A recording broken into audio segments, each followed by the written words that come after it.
All right, welcome to our session on quick and dirty summarizers for virtual learning. So we only have a few minutes together, so I want to maximize our time together. So let's go ahead and get started. Okie dokie. Hopefully you guys can see my screen right now, and you have the PowerPoint that you can see on there. So the first strategy I want to share is the four corners strategy. We've been using this for a long time in the actual classroom, but doing it in a virtual setting, I was a little unclear of what that might look like. So I was excited to see how we could incorporate that actually into the virtual world. So what we did for this particular strategy is, sorry, I was having a little trouble right there. So you're going to use 1, 2, 3, or 4, and you have a prompt down at the bottom. So in the chat, what students would do is they would add that prompt down there for, they would add 1, 2, 3, or 4 in the chat to answer it. So here, let me show you an example. I'm using this on Monday with some teachers because my role right now, I do a lot of professional development with teachers. So for the middle school teachers, what I've put out there, what are your questions related to STEM? So a sample STEM tasks, is that what you want to talk about? 1, do you want to talk about access to STEM materials at home? Do you want to talk about number 3, digital tools and resources? Or number 4, do you want to talk about something else? And so basically what I'll be able to do is if we have several teachers on that chat, I'll be able to scan, or on that call, I'll be able to scan the chat to see what it is that they want to spend time talking about. So it just gives you a way to kind of group that information. You could use breakout rooms, and based on what they want to talk about, you could open up different breakout rooms for the participants in your classes.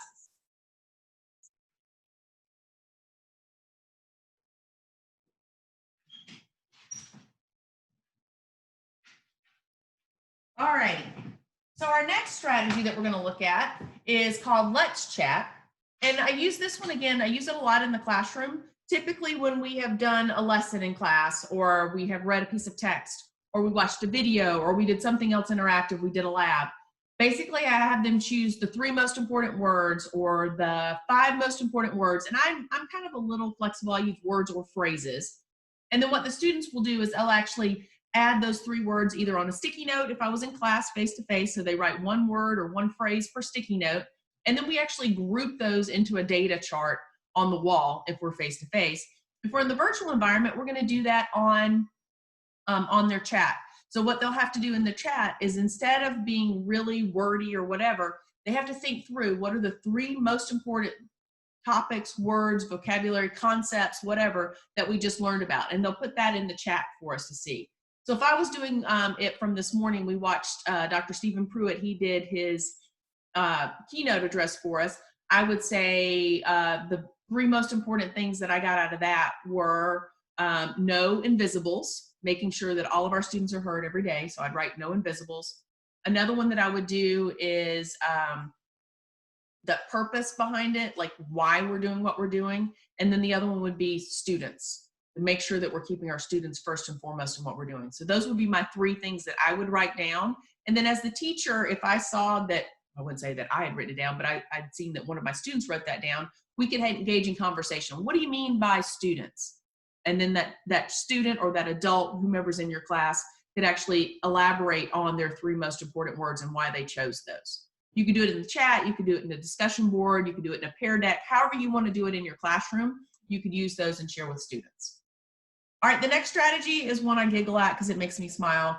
It's called the because, but, or so. And I just love any strategy that has the word but in it, because I guess I'm still a child at heart. But anyway, because, but, or so. And this is how it works. So here's you give a prompt at the beginning.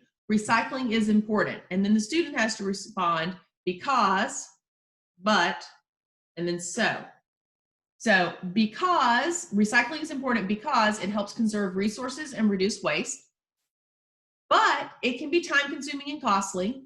So we must try to rely on reusable materials and avoid single-use plastics. All right, so here's a chance for you to try it. Science teaching, or teaching science virtually, is different because, but, and so. And when we actually did this session live, there were several examples in the chat. Unfortunately, that part did not record, so I'm doing it over again, but I'll give you a minute to kind of think through yours. Teaching science virtually is important, or is different, because we're not face-to-face with our students, but our students are worth our time, so we've got to figure out how to make it happen. I think that was the one that Judy Ward shared. So there were several other people that shared some amazing ones. So just kind of think that through. All right, let me share another one with you. Social media summaries.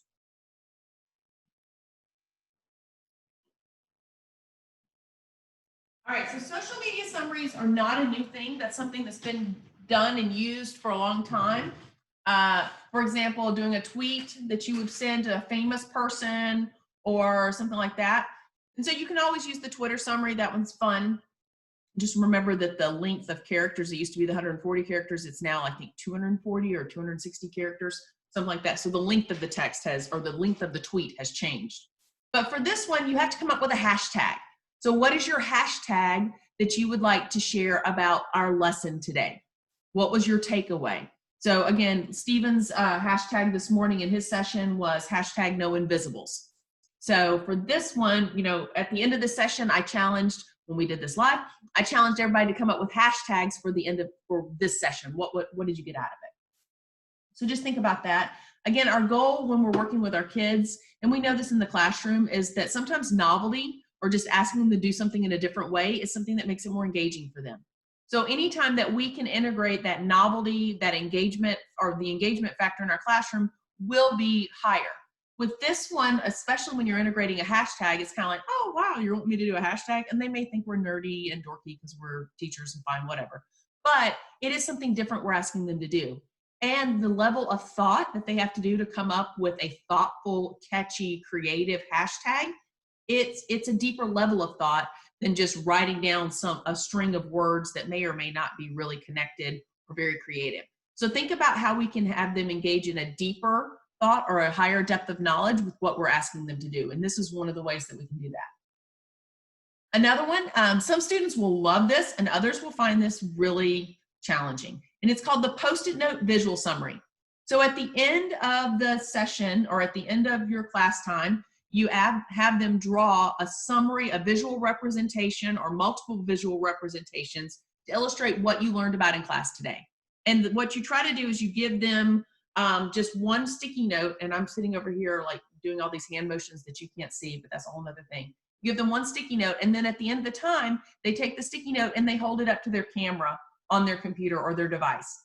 And so they show their sticky note, their single summary, and it gives them a way to kind of see other people's. You could use some other ways to do that, but I don't know exactly what those would be. Someone asked earlier, well, do we have sticky notes that are online? You do, but I don't know how I would show my online sticky note to the camera. I might be able to snip it and put it in the chat, potentially. So that's one way if you did do it online, but then remember, we're having them draw. If you want them to use text, that's fine. You could have them use text. But when we're having them translate their ideas, their thoughts into a visual representation, it's a higher or deeper level of thought that we're asking them to engage into. So they're being more reflective and they're having to engage more mental energy to come up with a visual representation as a summary of what we've done in class. So again, they're thinking more about it, and hopefully that's going to help it get into that long-term memory storage. This one is really fun to me. I love the emoji summaries. So for the emoji summaries, we have the happy emoji, what made you happy about our class today. We had the smarter emoji, although I did not know that that was what that emoji stood for. What made you smarter? We had the surprised emoji, what surprised you during our class today? And then we had the puzzled emoji, what has you puzzled? So you do that emoji and then the students would share next to it. I would go ahead and do a caution just with my students talking about, you know, this is an educational environment. No, we don't want to use the poop emoji in the chat box, that kind of stuff. So to kind of think about that. But you could open it up so they could use some of the more picture-based emojis that aren't just these text versions of them. Or maybe you make them use the text-only version so that we have less chance of them getting into some of the questionable or inappropriate emojis out there. But that's, again, another way that you can have them summarize what's going on in the chat box. And it's a little different from your typical way that you might ask them. The last strategy I wanted to share with you is the question, connection, idea, or concern. So it's similar to some of the other things that we've done, but they will put a 1, 2, 3, or 4 in the chat box. 1, saying it's a question. 2, that they have a connection. 3, they have an idea. 4, they have a concern, and then they can type it in the chat box. You can just have them put a 1, 2, 3, or, you know, just have them put the number, and then you individually can talk to them about that and ask, all right, what is your, what's your question that you have? What's a connection that you have? And so you can just ask them to kind of share some different things. Maybe not everyone shares one every time, but it gives them a way to kind of group what they're doing, and you, the teacher, to kind of know if you're scanning really quickly, who has questions, who has concerns, and then who was actually able to make a connection between what you learned in class today and something else. Okay, last but not least, this is how you can get me. So you can email me at cobbk12.org, at Gmail. Our website is stemcobb.com. We have a lot of resources on there that hopefully you'll find helpful. And then you can always reach me on Twitter at StemSally or at StemCobb. So I hope to learn with you. When we did the session live, people did amazing hashtags to kind of end the session out. It was a great positive energy. I don't have any of those in front of me. And if I did say them right now, they would come out wrong. So just know that people came up with some fun hashtags. So your challenge as we're departing, you don't necessarily get to save it to anybody or say it to anybody. You can always tweet me if you wanted to. But go ahead and put down what would be your hashtag for these quick and dirty summarizers that you can use for your students. Good luck as you embark on this endeavor, and just do the best you can. Reach out to your friends. Always have a lifeline out there of someone that's going to help you out. We're all in this together. Thanks, everybody.